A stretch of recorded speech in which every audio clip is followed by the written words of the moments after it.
অসম্ভব মজার এক লাউ ভাজির রেসিপি নিয়ে আজকে আমি হাজির হয়েছি। প্রথমেই একটি কড়াইতে তেল না দিয়ে আগে থেকে ধুয়ে রাখা লাউ কুচি করে কেটে দিয়ে দিলাম। তারপর একে একে এখানে একটি পেঁয়াজ কুচি দিয়ে দিয়েছি। বন্ধুরা, আমি যতটা সম্ভব ভিডিও শর্ট করার চেষ্টা করছি। তারপর দুটো কাঁচামরিচ, সামান্য হলুদ গুঁড়ো, লবণ দিয়ে ভালো করে মিশিয়ে নেব। আমার বাচ্চারা ঝাল খেতে পারে না, আমিও খেতে পারি না, তাই আমি দুটো কাঁচামরিচ দিয়েছি। আপনারা চাইলে কাঁচামরিচ কুচি করে বা মাঝখানে ফেলে দিতে পারেন। ভাজিটা কিছুটা সিদ্ধ হওয়ার পর আমি আবার ফিরে এসেছি। ভাজি অনেকটাই সেদ্ধ হয়ে গিয়েছে।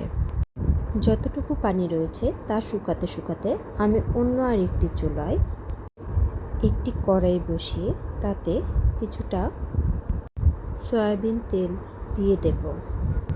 এখানে আমি 2 টেবিল চামচ পরিমাণ সয়াবিন তেল নিয়েছি।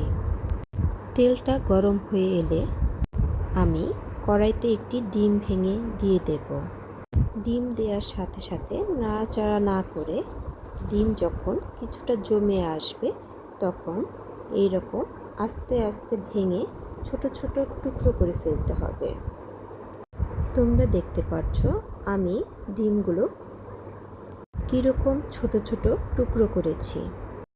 এবার ডিমগুলো হালকা বাদামি করে ভেজে নিতে হবে। বাদামি রং ধারণ করার জন্য আমরা কিছুক্ষণ অপেক্ষা করি। ডিম অনেকটাই বাদামি কালার ধারণ করেছে।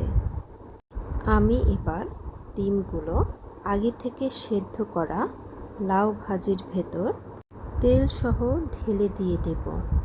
তারপর ভাজিতে ভালো করে নেড়েচেড়ে ডিমগুলো মিশিয়ে দেব। ডিম দেওয়ার পর আরও মিনিট খানেক মিডিয়াম লো হিটে রান্না করে নিলেই তৈরি হয়ে যাবে আমাদের লাউ ভাজি।